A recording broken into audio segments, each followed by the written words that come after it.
बच्चों, मैं सोनिया जीजीआईसी खलीलाबाद संत कबीर नगर उत्तर प्रदेश।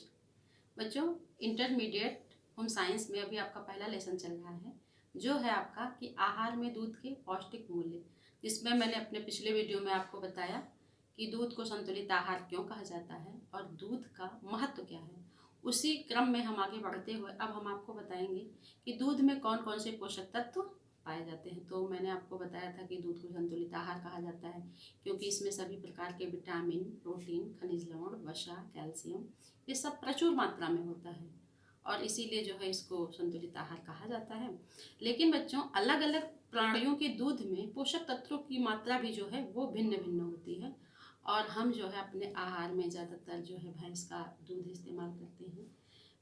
बकरी का दूध जो है बहुत औषधीय गुणों से भरपूर होता है, लेकिन जैसे किसी रोग विशेष की अवस्था में हम जो है जब डॉक्टर सलाह देते हैं तो बकरी का दूध इस्तेमाल करने के लिए उनको बोला जाता है, लेकिन ज़्यादातर हम अपने आहार में भैंस का ही दूध इस्तेमाल करते हैं।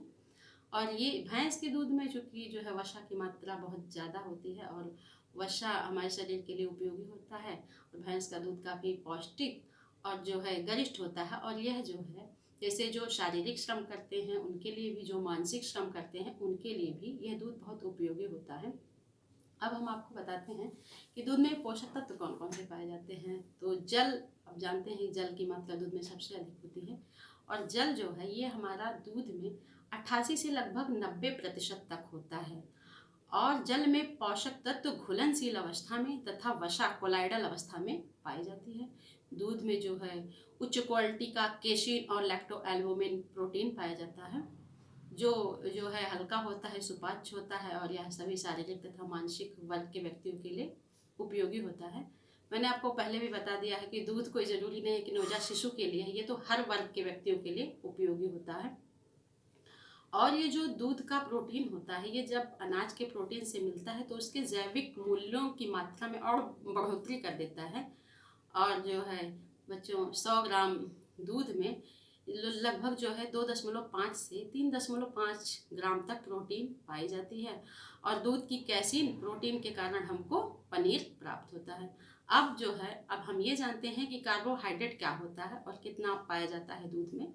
तो दूध में घुलनशील कार्बोहाइड्रेट लैक्टोज शर्करा के रूप में होता है और लैक्टोज शर्करा के कारण ही दूध में प्राकृतिक रूप से मिठास होती है। अगर जो है दूध में आप जो है शर्करा अलग से चीनी का इस्तेमाल ना करें फिर भी उसको पीने से आपको ये एक प्राकृतिक मिठास का अनुभव होता है और जो है यह उसी के कारण मीठा होता है क्योंकि लैक्टोज शर्करा सुगमता से लैक्टिक अम्ल में परिवर्तित हो जाता है और जिससे दूध सुगमता से दही में बदल जाता है। तो हम जानते हैं कि लैक्टोबैसिलस जीवाणु के कारण दूध दही में परिवर्तित हो जाता है। अब हम आते हैं वसा पे। दूध में वसा जो है पायस या इमल्सन के रूप में पाई जाती है। वसा की छोटी छोटी बूंदे के रूप में यह घुलित अवस्था में पाई जाती है और वसा की प्रतिशत मात्रा भिन्न भिन्न प्राणियों के दूध में भिन्न भिन्न होती है। यह मात्रा लगभग जो है 2 से 8% तक हो सकती है। भैंस के दूध में वसा की मात्रा सबसे अधिक होती है और जब हम दूध को उबालते हैं तो वो मलाई के रूप में ऊपर मोटी परत मिल जाती है, लेकिन आजकल दूध में जो है मिलावट होने लगी है तो वो उतनी मोटी मलाई हमको नहीं देखने को मिलती है जितनी कि हम चाहते हैं। तो जो है दूध को शुद्ध ही इस्तेमाल करना चाहिए, लेकिन ये संभव नहीं हो पाता है। अब हम आते हैं कि दूध में कौन कौन से खनिज लवण पाए जाते हैं। तो जैसा कि आप जानते हैं कि दूध में पाए जाने वाले कैल्शियम तथा फास्फोरस लवण हड्डी तथा दांतों के लिए बहुत महत्वपूर्ण होते हैं और यह जो है शिशुओं के लिए, बालकों के लिए बहुत उपयोगी होता है।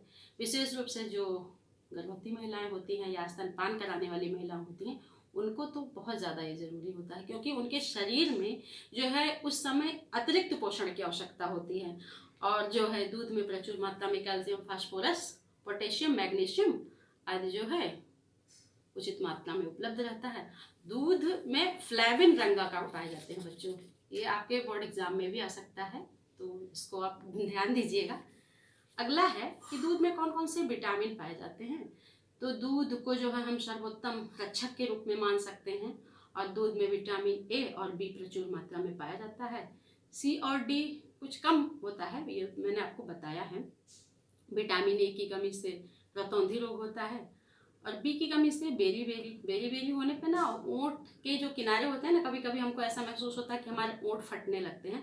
तो कहीं ना कहीं हमारे शरीर में विटामिन बी की कमी हो जाती है, तो इसके कारण हमारे ओंठ फटने लगते हैं, ये ऐसे दिखता है। और विटामिन सी की कमी से व्यक्ति को स्कर्वी रोग हो जाता है।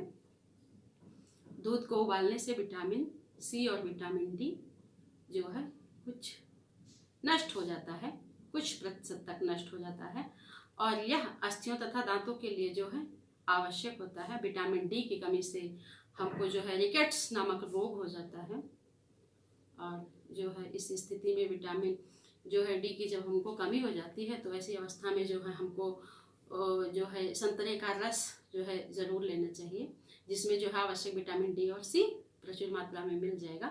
तो बच्चों, आज हमने जाना कि दूध जो है एक सर्वोत्तम आहार है, जिससे जो है शरीर में वृद्धि, विकास और ऊर्जा प्रदान करने के लिए सभी आवश्यक पोषक तत्व विद्यमान रहते हैं। ये सभी के लिए उपयोगी है, शिशु के लिए, बच्चों के लिए, किशोर के लिए, वयस्क के लिए, और जो है वृद्धों के लिए, रोगी व्यक्ति के लिए तो ये अच्छा है ही। विशेष रूप से महिलाएं भी अपने जो है आहार में इसको आवश्यक रूप से शामिल करें, क्योंकि जब वो स्वस्थ रहेंगी तभी वो परिवार को अच्छे ढंग से चला पाएंगी।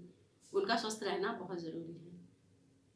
इसी के साथ जो है हम अपने अगले वीडियो में दूध से ही संबंधित एक और नई जानकारी के साथ मिलते हैं।